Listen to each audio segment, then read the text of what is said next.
वो घर श्मशान है जिसमें प्रभु चर्चा न हो। आज का मानव इतना व्यस्त है कि चाह कर भी भजन के लिए समय नहीं निकाल पाता। ऐसी परिस्थिति में गीता का संदेश कर्ण कुहरों तक पहुंच भर जाए तो परम श्रेय और समृद्धि के संस्कारों का बीजारोपण हो जाता है। भगवान की वाणी के इन कैसेटों से दिन भर उस परम प्रभु का स्मरण बना रहेगा और यही भजन की आधारशिला है।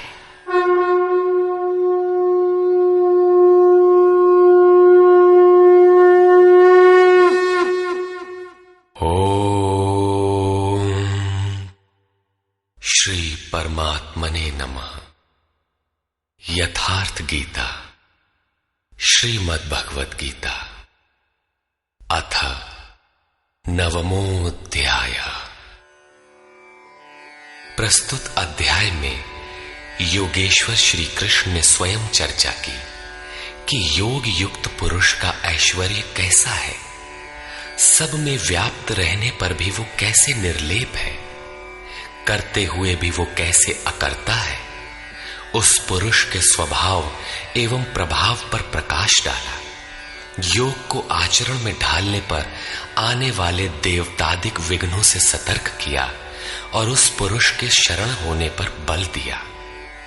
श्री भगवान उवाच।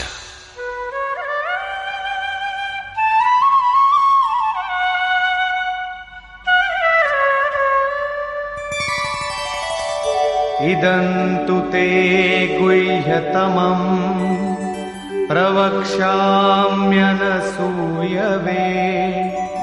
ज्ञानं विज्ञानसहितं यज्ञात्वा मोक्ष्यसे शुभात्। योगेश्वर श्री कृष्ण ने कहा, अर्जुन, असूया अर्थात डाह ईर्ष्या रहित तेरे लिए मैं इस परम गोपनीय ज्ञान को विज्ञान सहित कहूंगा, अर्थात प्राप्ति के पश्चात महापुरुष की रहनी के साथ कहूंगा कि कैसे वो महापुरुष सर्वत्र एक साथ कर्म करता है, कैसे वो जागृति प्रदान करता है, रथी बनकर आत्मा के साथ कैसे सदैव रहता है। यत् ज्ञात्वा, जिसे साक्षात जानकर तू दुख रूपी संसार से मुक्त हो जाएगा। वो ज्ञान कैसा है, इस पर कहते हैं, राजविद्या राजगुह्यम् पवित्रमिदमुत्तमम् प्रत्यक्षावगमम् धर्म्यम् सुसुखम् कर्तुमव्ययम्।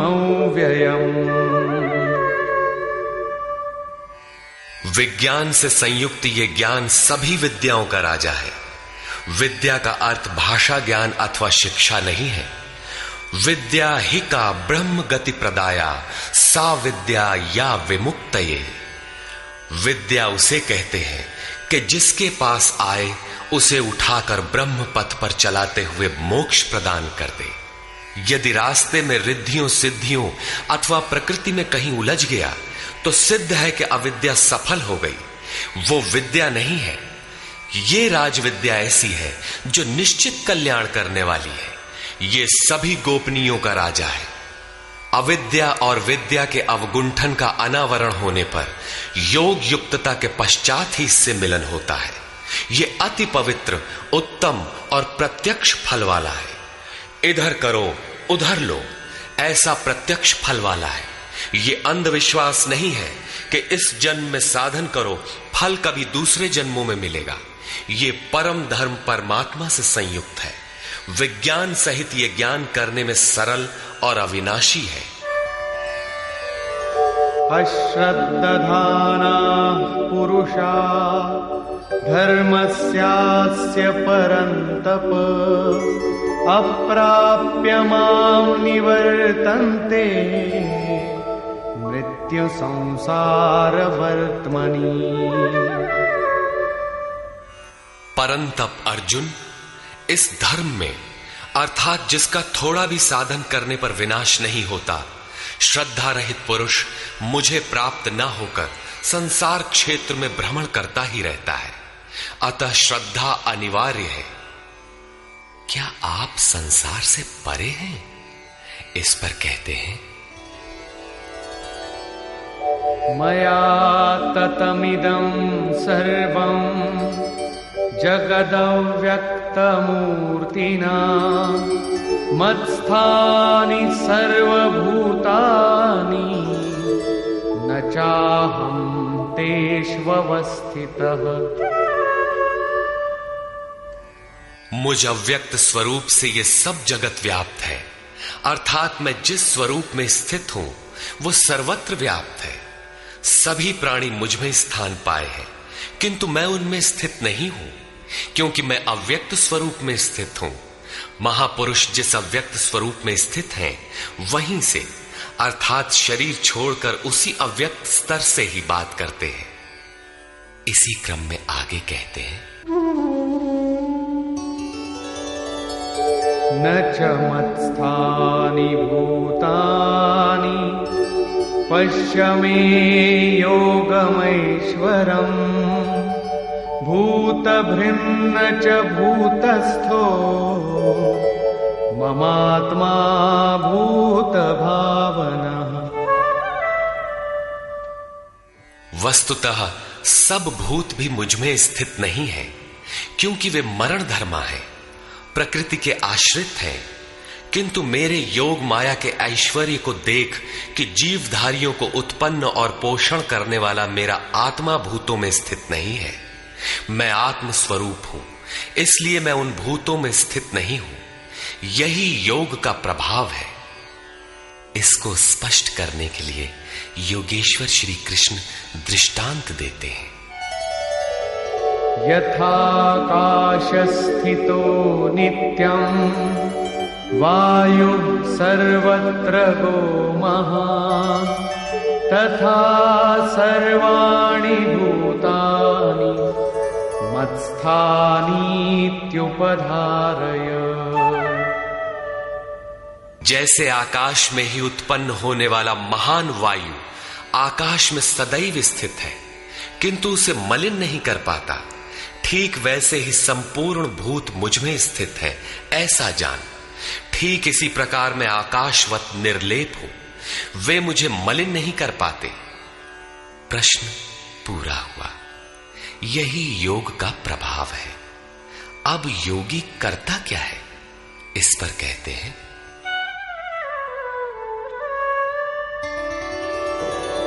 सर्वभूतानि कौन्तेय प्रकृतिं यान्ति मामिकाम् कल्पक्षये पुनस्तानि कल्पादौ विसृजाम्यहम्।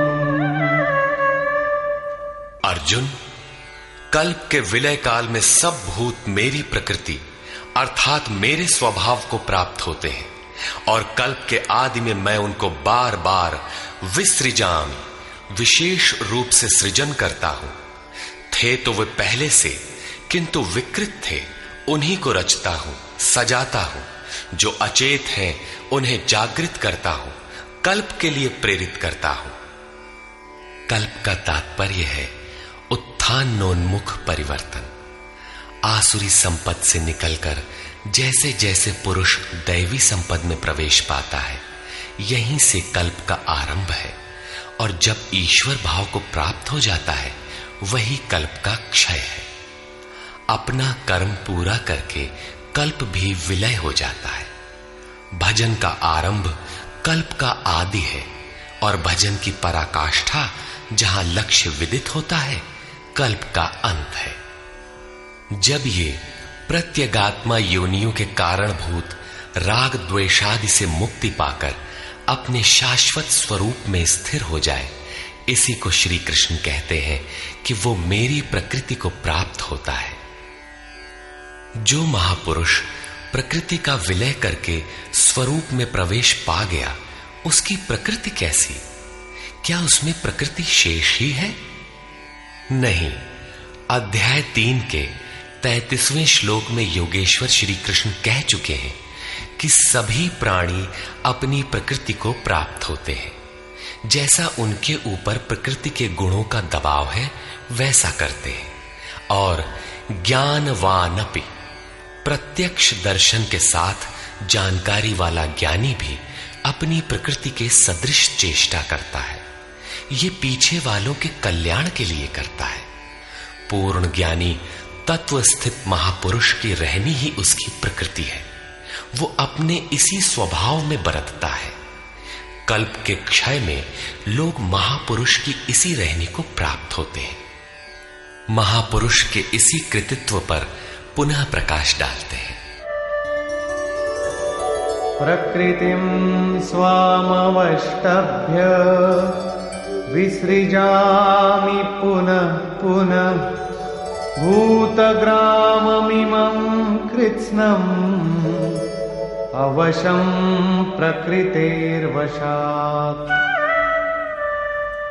अपनी प्रकृति अर्थात महापुरुष की रहनी स्वीकार करके प्रकृतेर्वशांत, अपने अपने स्वभाव में स्थित प्रकृति के गुणों से परवश हुए इन संपूर्ण भूत समुदाय को मैं बारंबार विसृजाम, विशेष सृजन, विशेष रूप से सजाता हूं।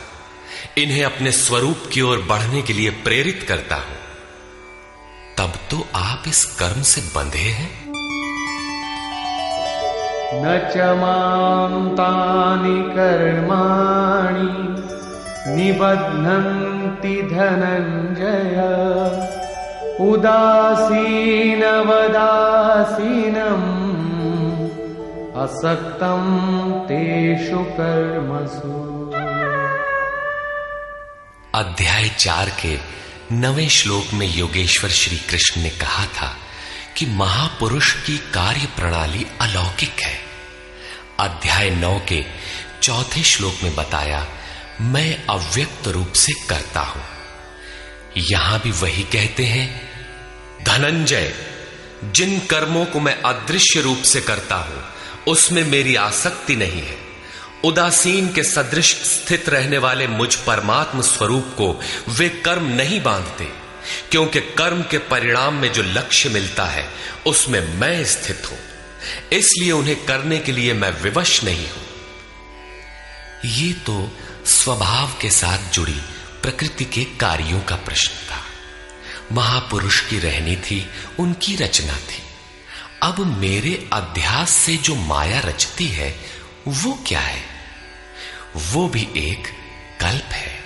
मयाध्यक्षेण प्रकृतिः सूयते सचराचरम् हेतुनानेन कौन्तेय जगत् विपरिवर्तते। अर्जुन, मेरी अध्यक्षता में अर्थात मेरी उपस्थिति में सर्वत्र व्याप्त मेरे अध्यास से ये माया अर्थात त्रिगुणमयी प्रकृति, अष्टधा मूल प्रकृति और चेतन दोनों चराचर सहित जगत को रचती है, जो क्षुद्र कल्प है। और इसी कारण से यह संसार आवागमन के चक्र में घूमता रहता है। प्रकृति का यह क्षुद्र कल्प जिसमें काल का परिवर्तन है, मेरे अध्यास से प्रकृति ही करती है, मैं नहीं करता। किंतु 7वें श्लोक का कल्प आराधना का संचार एवं पूर्ति पर्यंत मार्गदर्शन वाला कल्प महापुरुष स्वयं करते हैं। एक स्थान पर वे स्वयं करता है जहां वे विशेष रूप से सृजन करते हैं।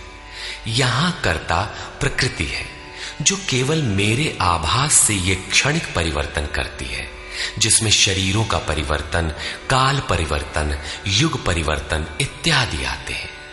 ऐसा व्याप्त प्रभाव होने पर भी मूढ़ लोग मुझे नहीं जानते। यथा अवजानन्ति मां मूढ़ा मानुषीं तनुमाश्रितम् परं भावमजानन्तो मम भूतमहेश्वरम्। संपूर्ण भूतों के महान ईश्वर रूप मेरे परम भाव को न जानने वाले मूढ़ लोग मुझे मनुष्य शरीर के आधार वाला और तुच्छ समझते हैं। संपूर्ण प्राणियों के ईश्वरों का भी जो महान ईश्वर है, उस परम भाव में मैं स्थित हूं, किंतु हूं मनुष्य शरीरधारी। मूढ़ लोग इसे नहीं जानते, वे मुझे मनुष्य कहकर संबोधित करते हैं। उनका दोष भी क्या है? जब वे दृष्टिपात करते हैं तो महापुरुष का शरीर ही तो दिखाई पड़ता है। कैसे वे समझे कि आप महान ईश्वर भाव में स्थित हैं? वे क्यों नहीं देख पाते? इस पर कहते हैं, मोघाशा मोघ कर्माणो मोघ ज्ञानाविचेतसः राक्षसीमासुरीं चैव प्रकृतिं मोहिनीं श्रिताः। वे वृथा आशा अर्थात जो कभी पूर्ण ना हो ऐसी आशा, वृथा कर्म अर्थात बंधनकारी कर्म, वृथा ज्ञान अर्थात जो वस्तुतः अज्ञान है, विचेतसः विशेष रूप से अचेत हुए राक्षसों और असुरों के से मोहित होने वाले स्वभाव को धारण किए होते हैं, अर्थात आसुरी स्वभाव वाले होते हैं। इसलिए मनुष्य समझते हैं असुर और राक्षस मन का एक स्वभाव है, न कि कोई जाति या योनि। आसुरी स्वभाव वाले मुझे नहीं जान पाते, किंतु महात्मा जन मुझे जानते और भजते हैं। महात्मानस्तु मां पार्थ दैवीं प्रकृतिमाश्रिताः भजन्त्यनन्यमनसो ज्ञात्वा भूतादिमौ व्ययम्। हे पार्थ, परंतु दैवी प्रकृति अर्थात दैवी संपत्ति के आश्रित हुए महात्मा जन मुझे सब भूतों का आदिकरण अव्यक्त और अक्षर जानकर अनन्य मन से अर्थात मन के अंतराल में किसी अन्य को स्थान न देकर केवल मुझ में श्रद्धा रखकर निरंतर मुझे भजते हैं। किस प्रकार भजते हैं? इस पर कहते हैं, सततं कीर्तयन्तो मां यतन्तश्च दृढव्रताः नमस्यन्तश्च मां भक्त्या नित्ययुक्ता उपासते। वे निरंतर चिंतन के व्रत में अचल रहते हुए मेरे गुणों का चिंतन करते हैं, प्राप्ति के यत्न करते हैं और मुझे बारंबार नमस्कार करते हुए सदैव मुझसे संयुक्त होकर अनन्य भक्ति से मुझे उपासते हैं, अविरल लगे रहते हैं। कौन सी उपासना करते हैं? कैसा है ये कीर्ति ज्ञान?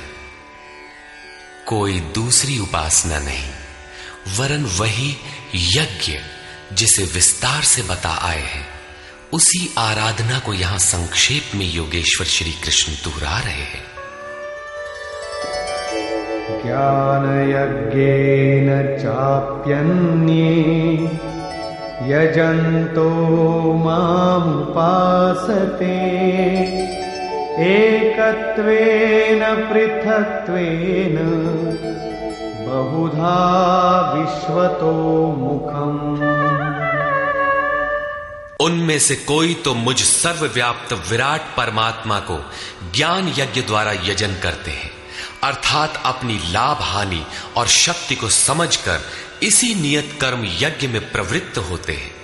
कुछ एकत्व भाव से मेरी उपासना करते हैं कि मुझे इसी में एक होना है, और दूसरे सब कुछ मुझे अलग रखकर मुझे समर्पण करके निष्काम सेवा भाव से मुझे उपासते हैं तथा बहुत प्रकार से उपासते हैं, क्योंकि एक ही यज्ञ के ये सभी ऊंचे नीचे स्तर हैं।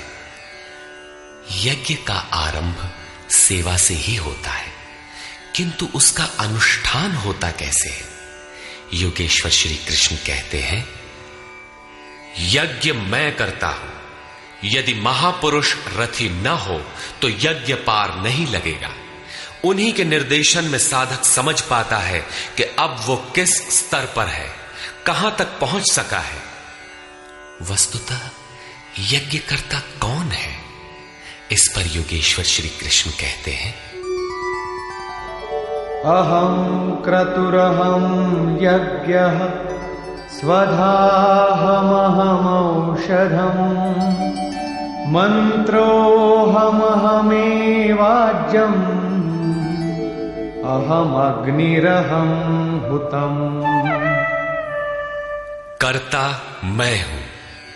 वस्तुतः कर्ता के पीछे प्रेरक के रूप में सदैव संचालित करने वाला इष्ट ही है। कर्ता द्वारा जो पार लगता है मेरी देन है। यज्ञ मैं हूं। यज्ञ आराधना की विधि विशेष है। पूर्ति काल में यज्ञ जिसका सृजन करता है उस अमृत का पान करने वाला पुरुष सनातन ब्रह्म में प्रवेश पा जाता है। स्वधा मैं हूं अर्थात अतीत के अनंत संस्कारों का विलय करना, उन्हें तृप्त कर देना मेरी देन है। भवरोग को मिटाने वाली औषधि मैं हूं। मुझे पाकर लोग इस रोग से निवृत्त हो जाते हैं। मंत्र मैं हूं। मन को श्वास के अंतराल में निरोध करना मेरी देन है। इस निरोध क्रिया में तीव्रता लाने वाली वस्तु आज्य अर्थात हवि भी मैं हूं। अग्नि मैं हूं। मेरे ही प्रकाश में मन की सभी प्रवृत्तियां विलय होती हैं तथा हवन अर्थात समर्पण भी मैं ही हूं। यहां योगेश्वर श्री कृष्ण बार बार मैं हूं कह रहे हैं। इसका आशय मात्र इतना है कि मैं ही प्रेरक के रूप में आत्मा से अभिन्न होकर खड़ा हो जाता हूं तथा निरंतर निर्णय देते हुए योग क्रिया को पूर्ण कराता हूं। इसी का नाम विज्ञान है। पूज्य महाराज जी कहा करते थे कि जब तक इष्ट देव रथी होकर श्वास प्रश्वास पर रोकथाम न करने लगे तब तक भजन आरंभ ही नहीं होता।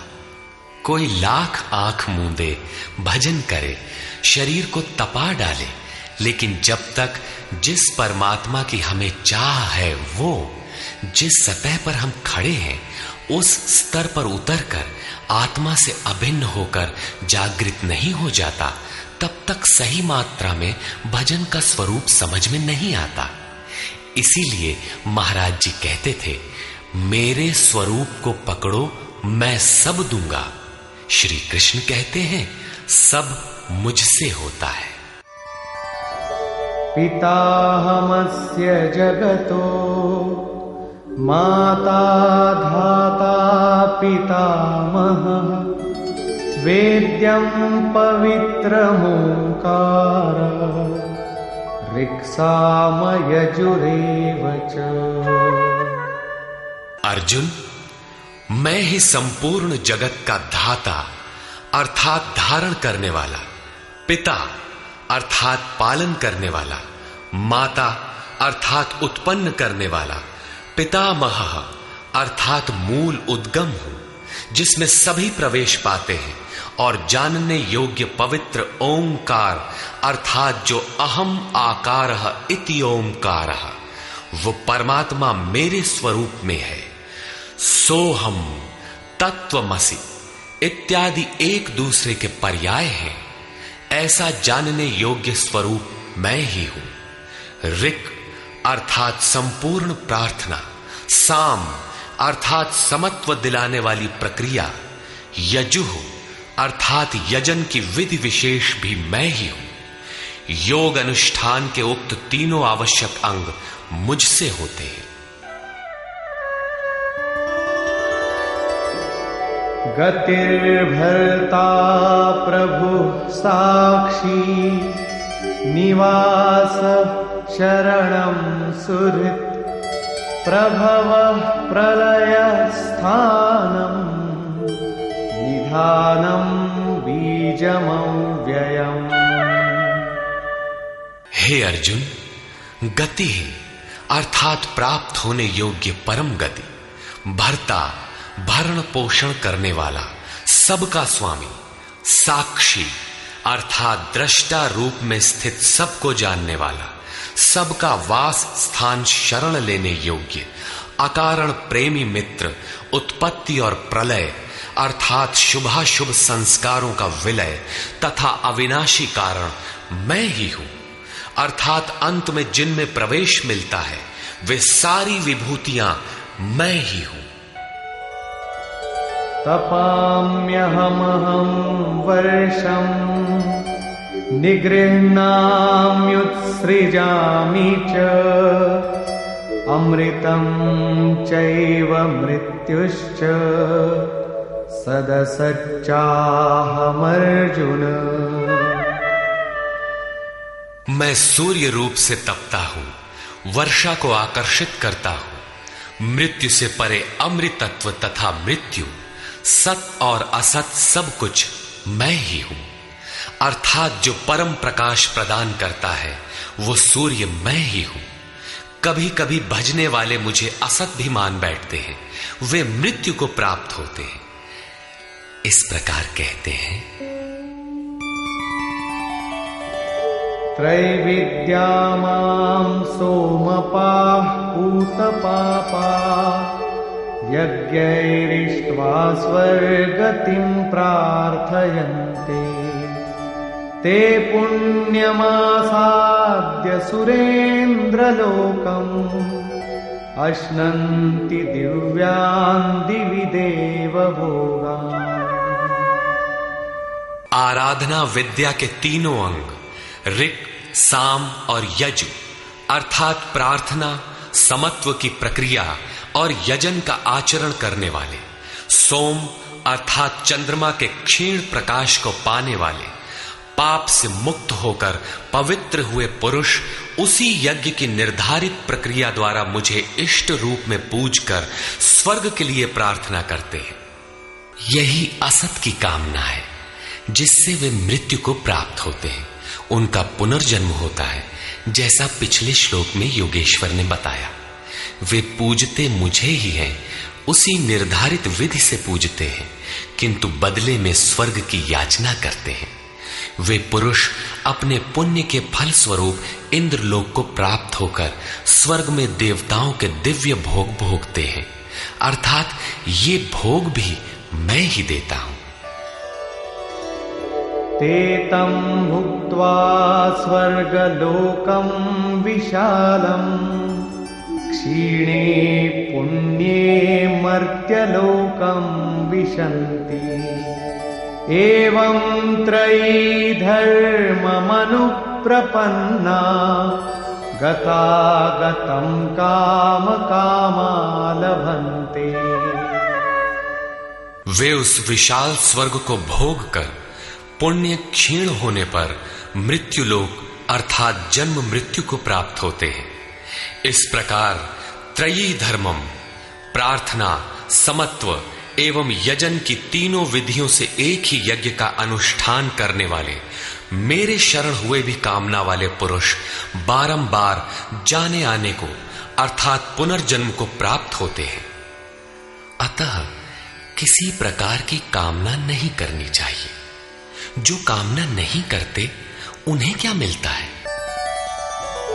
अनन्याश्चिन्तयन्तो मां ये जनाः पर्युपासते तेषां नित्याभियुक्तानां योगक्षेमं वहाम्यहम्। अनन्य भाव से मुझ में स्थित भक्तजन मुझ परमात्म स्वरूप का निरंतर चिंतन करते हैं। पर्युपासते लेश मात्र भी त्रुटि न रखकर मुझे उपासते हैं। उन नित्य एक ही भाव से संयुक्त हुए पुरुषों का योगक्षेम मैं स्वयं वहन करता हूं, अर्थात उनके योग की सुरक्षा की सारी जिम्मेदारी मैं अपने हाथ में लेता हूं। इतना होने पर भी लोग अन्य देवताओं को भजते हैं। येऽप्यन्य देवता भक्ता यजन्ते श्रद्धयान्विता तेऽपि मामेव कौन्तेय यजन्त्यविधिपूर्वकम्। कौन्तेय, श्रद्धा से युक्त हुए जो भक्त दूसरे दूसरे देवताओं को पूजते हैं वे भी मुझे ही पूजते हैं, किंतु उनका वो पूजना अविधि पूर्वक है। मेरी प्राप्ति की विधि से रहित है। यहां योगेश्वर श्री कृष्ण ने दूसरी बार देवताओं के प्रकरण को लिया है। सर्वप्रथम अध्याय 7 के 20वें से 23वें श्लोक तक उन्होंने कहा, अर्जुन, कामनाओं द्वारा जिनके ज्ञान का अपहरण कर लिया गया है, ऐसे मूढ़ बुद्धि पुरुष अन्य देवताओं की पूजा करते हैं, और जहां पूजा करते हैं वहां देवता नाम की सक्षम सत्ता तो है नहीं, परंतु पीपल, पत्थर, भूत, भवानी अथवा अन्यत्र जहां उनकी श्रद्धा झुक जाती है वहां कोई देवता नहीं है। मैं ही सर्वत्र हूं। उस स्थान पर मैं ही खड़ा होकर उनकी देव श्रद्धा को उन स्थानों पर स्थिर करता हूं। मैं ही फल का विधान करता हूं, फल देता हूं। फल निश्चित मिलता है, किंतु उनका फल नाशवान है। आज है तो कल भोगने में आ जाएगा, नष्ट हो जाएगा, जबकि मेरा भक्त नष्ट नहीं होता। अतः वे मूढ़ बुद्धि जिनके ज्ञान का अपहरण हो गया है वही अन्य देवता की पूजा करते हैं। प्रस्तुत अध्याय 9 के 23 से 25वें श्लोक तक योगेश्वर श्री कृष्ण पुनः दोहराते हैं, अर्जुन, जो श्रद्धा से अन्य अन्य देवताओं को पूजते हैं वे मुझे ही पूजते हैं, किंतु अविधि पूर्वक है। अब प्रश्न उठता है कि जब वे भी प्रकारांतर से आपको ही पूजते हैं और फल भी मिलता ही है, तो दोष क्या है? अहम ही सर्वयज्ञानां भोक्ता च प्रभुरेव च न तु मामभिजानन्ति तत्त्वेनातश्च वन्ति ते। संपूर्ण यज्ञों का भोक्ता अर्थात यज्ञ जिसमें विलय होते हैं, यज्ञ के परिणाम में जो मिलता है वो मैं हूं और स्वामी भी मैं ही हूं, परंतु वे मुझे तत्व से भली प्रकार नहीं जानते, इसलिए च्यवंती गिरते हैं, अर्थात वे कभी अन्य देवताओं में गिरते हैं और तत्व से जब तक नहीं जानते तब तक कामनाओं से भी गिरते हैं। उनकी गति क्या है? यान्ति देवव्रता देवान् पितॄन्यान्ति पितृव्रता भूतानि यान्ति भूतेजा यान्ति मद्याजिनोऽपि माम्। अर्जुन, देवताओं को पूजने वाले देवताओं को प्राप्त होते हैं। देवता हैं तो परिवर्तित सत्ता, वे अपने सदकर्मानुसार जीवन व्यतीत करते हैं। पितरों को पूजने वाले पितरों को प्राप्त होते हैं, अर्थात अतीत में उलझे रहते हैं। भूतों को पूजने वाले भूत होते हैं, शरीर धारण करते हैं, और मेरा भक्त मुझे प्राप्त होता है। वे मेरे साक्षात स्वरूप होते हैं, उनका पतन नहीं होता। इतना ही नहीं, मेरी पूजा का विधान भी सरल है। पत्रं पुष्पं फलं तोयं यो मे भक्त्या प्रयच्छति तदहं भक्त्युपहृतम् अश्नामि प्रयतात्मनः। भक्ति का आरंभ यहीं से है कि पत्र, पुष्प, फल, जल इत्यादि जो कोई मुझे भक्ति पूर्वक अर्पित करता है, मन से प्रयत्न करने वाले उस भक्त का वो सब मैं खाता हूं, अर्थात स्वीकार करता हूं।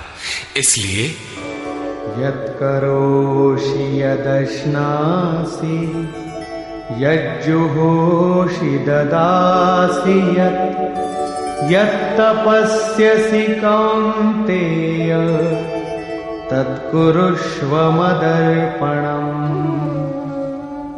अर्जुन, तू जो कर्म अर्थात यथार्थ कर्म करता है, जो खाता है, जो हवन करता है, समर्पण करता है, दान देता है, मन सहित इंद्रियों को जो मेरे अनुरूप तपाता है, वो सब मुझे अर्पण कर, अर्थात मेरे प्रति समर्पित होकर ये सब कर। समर्पण करने से योग के क्षेत्र की जिम्मेदारी मैं ले लूंगा।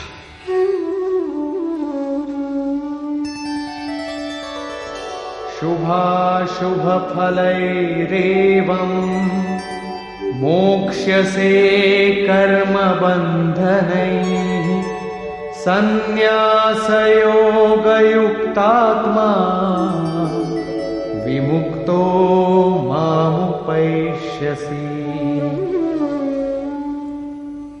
इस प्रकार सर्वस्व के न्यास संन्यास योग से युक्त हुआ तू शुभाशुभ फलदाता कर्मों के बंधन से मुक्त होकर मुझे प्राप्त होगा।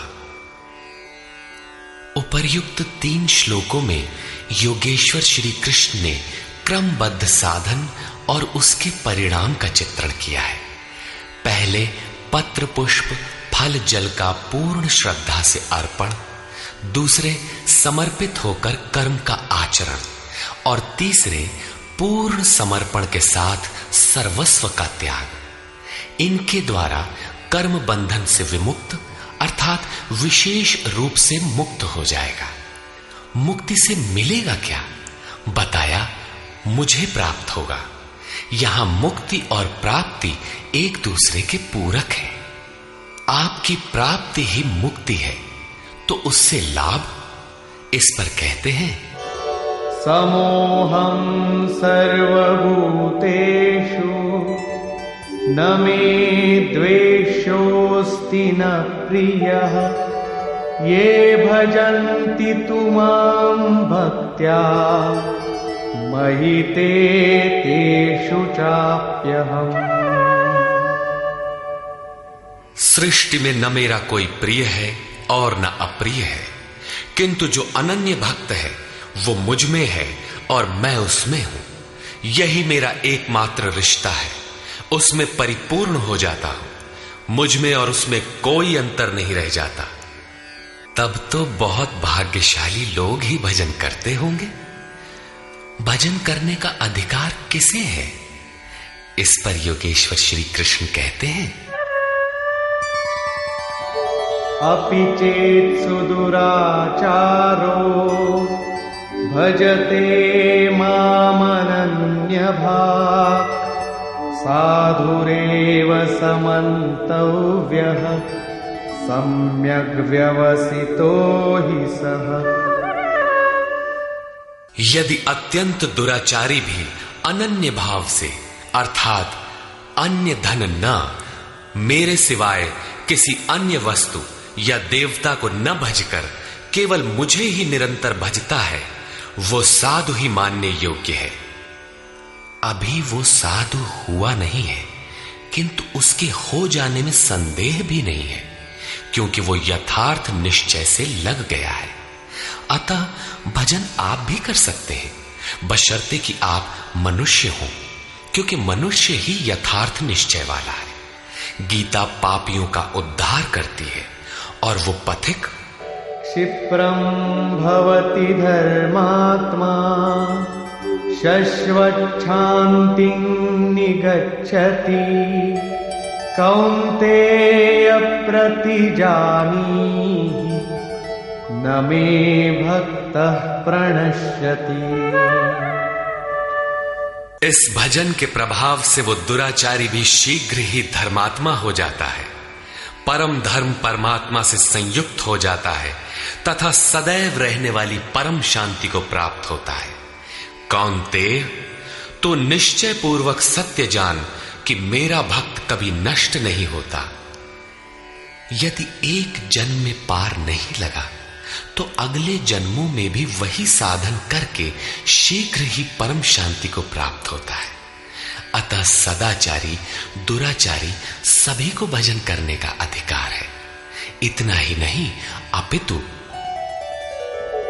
मां हि पार्थ व्यपाश्रित्य येऽपि स्युः पापयोनयः स्त्रियो वैश्यास्तथा शूद्राः तेऽपि यान्ति परां गतिम्। पार्थ, स्त्री वैश्य शूद्रादि तथा जो कोई पाप योनि वाले भी हों, वे सभी मेरे आश्रित होकर परम गति को प्राप्त होते हैं। अतः ये गीता मनुष्य मात्र के लिए है, चाहे वो कुछ भी करता हो, कहीं भी पैदा हुआ हो, सबके लिए ये एक समान कल्याण का उपदेश करती है। गीता सार्वभौम है। पाप योनि अध्याय 16 के 7वें से 21वें श्लोक तक आसुरी वृत्ति के लक्षणों के अंतर्गत भगवान ने बताया कि जो शास्त्र विधि का त्याग कर नाम मात्र के यज्ञों द्वारा दंभ से यजन करते हैं, वे नरों में अधम है। यज्ञ है नहीं किंतु नाम दे रखा है और दंभ से यजन करता है, वो क्रूर कर्मी और पापाचारी अर्थात पाप योनि है। वैश्य शूद्र भगवत पथ की सीढ़ियां हैं। स्त्रियों के प्रति कभी सम्मान कभी हीनता की भावना रही है, किंतु योग प्रक्रिया में स्त्री और पुरुष दोनों का समान ही प्रवेश है। किम पुनर्ब्राह्मणा पुण्या भक्ता राजर्षयस्तथा अनित्यमसुखं लोकम् इमं प्राप्य भजस्व माम्। फिर तो ब्राह्मण तथा राजर्षि क्षत्रिय श्रेणी के भक्तों के लिए कहना ही क्या है। ब्राह्मण एक अवस्था विशेष है जिसमें ब्रह्म में प्रवेश दिला देने वाली सारी योग्यताएं विद्यमान हैं। शांति, आर्जव, अनुभवी, उपलब्धि, ध्यान और इष्ट के निर्देशन पर जिसमें चलने की क्षमता है, यही ब्राह्मण की अवस्था है। राजर्षि क्षत्रिय में रिद्धियों सिद्धियों का संचार, शौर्य, स्वामी भाव, पीछे न हटने का स्वभाव रहता है। इस योग स्तर पर पहुंचे हुए योगी तो पार होते ही हैं, उनके लिए क्या कहना है। अतः अर्जुन, तू सुख रहित क्षण भंगुर इस मनुष्य शरीर को प्राप्त होकर मेरा ही भजन कर। इस नश्वर शरीर के ममत्व पोषण में समय नष्ट न कर। अतः वे भजन की धारणा पर प्रोत्साहन देते हैं। मन्मना भव मद्भक्तो मद्याजी मां नमस्कुरु मामे वैश्यसि युक्त्वैवम् आत्मानं मत्परायणः। अर्जुन, मेरे में ही मन वाला हो, सिवाय मेरे दूसरे भाव मन में ना आने पाए। मेरा अनन्य भक्त हो, अनवरत चिंतन में लग, श्रद्धा सहित मेरा ही निरंतर पूजन कर और मेरे को ही नमस्कार कर। इस प्रकार मेरे शरण हुआ आत्मा को मुझ में एक ही भाव से स्थित कर, तू मुझे ही प्राप्त होगा, अर्थात मेरे साथ एकता प्राप्त करेगा। निष्कर्ष, इस अध्याय के आरंभ में श्री कृष्ण ने कहा, अर्जुन, तुझ दोष रहित भक्त के लिए मैं इस ज्ञान को विज्ञान सहित कहूंगा, जिसे जानकर कुछ भी जानना शेष नहीं रहेगा। इसे जानकर तू संसार बंधन से छूट जाएगा। यह ज्ञान संपूर्ण विद्याओं का राजा है। विद्या वह है जो परब्रह्म में प्रवेश दिलाए। यह ज्ञान उसका भी राजा है, अर्थात निश्चित कल्याण करने वाला है। यह संपूर्ण गोपनीयों का भी राजा है। गोपनीय वस्तु को भी प्रत्यक्ष कराने वाला है। यह प्रत्यक्ष फल वाला, साधन करने में सुगम और अविनाशी है। इसका थोड़ा भी साधन आपसे पार लग जाए तो इसका कभी नाश नहीं होता, वरन इसके प्रभाव से वह परम श्रेय तक पहुंच जाता है। किंतु इसमें एक शर्त है, श्रद्धा विहीन पुरुष परम गति को प्राप्त न होकर संसार चक्र में भटकता है। योगेश्वर श्री कृष्ण ने योग के ऐश्वर्य पर भी प्रकाश डाला। दुख के संयोग का वियोग ही योग है, अर्थात जो संसार के संयोग वियोग से सर्वथा रहित है, उसका नाम योग है। परम तत्व परमात्मा के मिलन का नाम योग है। परमात्मा की प्राप्ति ही योग की पराकाष्ठा है। जो इसमें प्रवेश पा गया, उस योगी के प्रभाव को देख कि संपूर्ण भूतों का स्वामी और जीवधारियों का पोषण करने वाला होने पर भी मेरा आत्मा उन भूतों में स्थित नहीं है। मैं आत्म स्वरूप में स्थित हूं, वही हूं जैसे आकाश से उत्पन्न सर्वत्र विचरने वाला वायु आकाश में ही स्थित है, किंतु उसे मलिन नहीं कर पाता। उसी प्रकार संपूर्ण भूत मुझ में स्थित है, लेकिन मैं उनमें लिप्त नहीं हूं। अर्जुन, कल्प के आदि में मैं भूतों को विशेष प्रकार से रचता हूं, सजाता हूं, और कल्प के पूर्ति काल में संपूर्ण भूत मेरी प्रकृति को अर्थात योगारूढ़ महापुरुष की रहनी को, उनके अव्यक्त भाव को प्राप्त होते हैं। यद्यपि महापुरुष प्रकृति से परे हैं, किंतु प्राप्ति के पश्चात स्वभाव अर्थात स्वयं में स्थित रहते हुए लोक संग्रह के लिए जो कार्य करता है, वह उसकी एक रहनी है। इसी रहनी के कार्यकलाप को उस महापुरुष की प्रकृति कहकर संबोधित किया गया है। एक रचयिता तो मैं हूं जो भूतों को कल्प के लिए प्रेरित करता हूं, और दूसरी रचयिता त्रिगुणमयी प्रकृति है जो मेरे अध्यास से चराचर सहित भूतों को रचती है। यह भी एक कल्प है जिसमें शरीर परिवर्तन, स्वभाव परिवर्तन और काल परिवर्तन निहित है। इस प्रकार कल्प दो प्रकार के हैं। एक तो वस्तु का, शरीर और काल का परिवर्तन कल्प है। यह परिवर्तन प्रकृति ही मेरे आभास से करती है, किंतु इससे महान कल्प जो आत्मा को निर्मल स्वरूप प्रदान करता है, उसका श्रृंगार महापुरुष करते हैं। वे अचेत भूतों को सचेत करते हैं। भजन का आदि ही इस कल्प का आरंभ है, और भजन की पराकाष्ठा कल्प का अंत है। जब यह कल्प भवरोग से पूर्ण निरोग बनाकर शाश्वत ब्रह्म में प्रवेश अर्थात स्थिति दिला देता है, उस प्रवेश काल में योगी मेरी रहनी और मेरे स्वरूप को प्राप्त होता है। प्राप्ति के पश्चात महापुरुष की रहनी ही उसकी प्रकृति है। योगेश्वर श्री कृष्ण कहते हैं, अर्जुन, मूढ़ लोग मुझे नहीं जानते, मुझ ईश्वरों के ईश्वर को भी तुच्छ समझते हैं, साधारण मनुष्य मानते हैं। प्रत्येक महापुरुष के साथ यह विडंबना रही है कि तत्कालीन समाज ने उनकी उपेक्षा की, उनका डटकर विरोध हुआ। श्री कृष्ण भी इसके अपवाद नहीं थे। वे कहते हैं, मैं परम भाव में स्थित हूं, किंतु शरीर मेरा भी मनुष्य का ही है।